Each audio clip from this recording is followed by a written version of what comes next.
কি ভাবে যে আমি কোনো ঘরের কাজ করি না, শুধু রিলস বানিয়ে আপলোড করি। তো আমার প্রথমেই বলে দিই, আমার কোনো হেল্পিং হ্যান্ড নেই, আমাকেই সমস্ত কাজগুলো করতে হয়। প্রথমে উঠেই সকালবেলা আমাকে বাসি ঘরদোর আগে পোছাপুছি করতে হয়। তো এটা তো শুধু আমি দালান দেখালাম আর বাইরেটা দেখালাম। ঘরে ওরা শুয়েছিল, ওদের তুলে দিয়ে আবার ঘরদোরগুলো পরিষ্কার করলাম।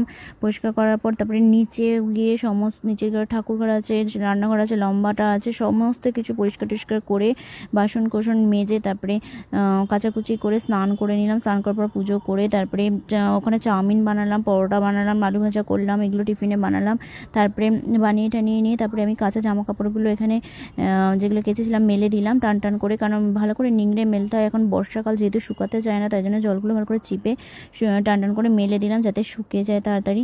তারপরে নিজে খাবার নিয়ে এসে টিফিন দিয়ে সবাইকে, তারপরে ছেলেরা আমার খাবার নিয়ে এসে কোনো মতে নাকে মুখে গুজলাম। গোজার পর আবার গেলাম রান্না করতে, রান্নাবান্না করে সমস্ত কাজ করে তারপরে একটুখানি রেস্ট নিয়ে বিকালবেলা আবার উঠে সন্ধ্যা দেওয়া, রাত